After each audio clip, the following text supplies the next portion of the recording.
Hey guys, today we're going to talk about planning. All right, we talked a little bit previously. We talked about rooting into our motivations deep in our heart, becoming the best version of ourselves, and that's going to be the true fuel that allows us to go forward. All right, we talked about picking an exercise program. None of them are perfect. Let's pick a really good one and grow into that. Let's talk a little bit about planning. You want to have a plan. You don't want to do things haphazardly.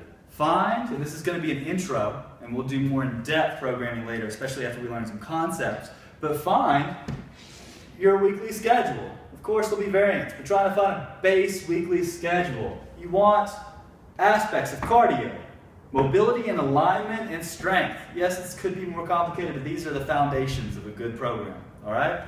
You want to work out a bare minimum on these things of twice a week, okay? 2 times a week. You don't want them sandwiched together. You want some space between them. So for example, you might do Monday, rest, rest, Thursday, rest, rest, rest. Monday, Thursday. So that's one pattern, all right? Hopefully, that's more of a maintenance schedule. We want to go beyond that. Hopefully, we'll do 3 days a week. And once we really go beyond 3 days, we can then diversify and have more of a focus on one thing. Like, we might have a day where we do our cardio. We might do some jogging drills. And another day, we go to the gym and we do some strength drills. And another day, we do some yoga stuff. We might combine it. But that's a split schedule. Do not go into a split schedule until you do at least that 2-day a week. Split schedules happen after that, all right? Otherwise, you'll get too diversified, all right?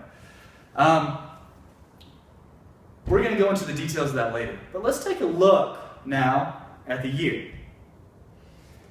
Most people start at this weekly schedule, but they get stuck here. So even in this 101, we're all doing an intro right now. We're going to go in more in depth later.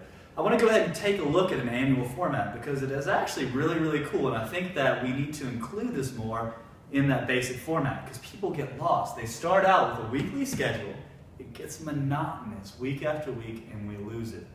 We like something new, something exciting, but we can't get so diversified that we never actually get good at anything. So here's what we do. Take a look at the year.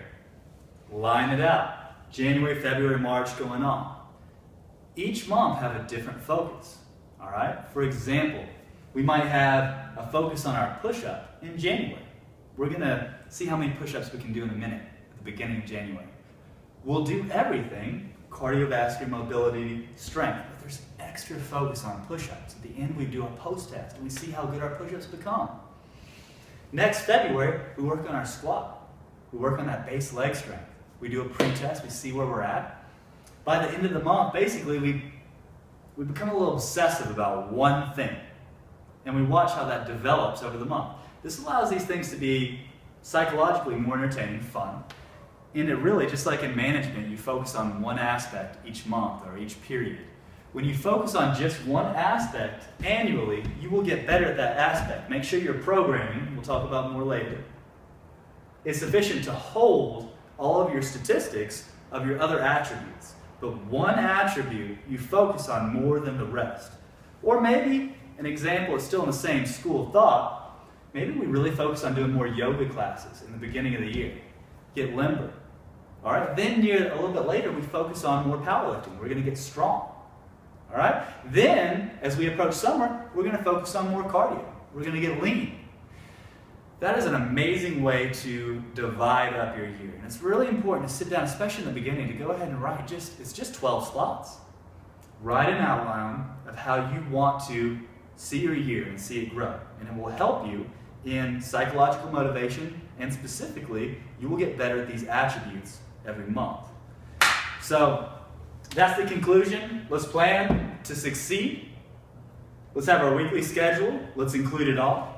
And let's also have an annual schedule to keep us going through the year, always accomplishing, always doing something better than the next, and staying diversified.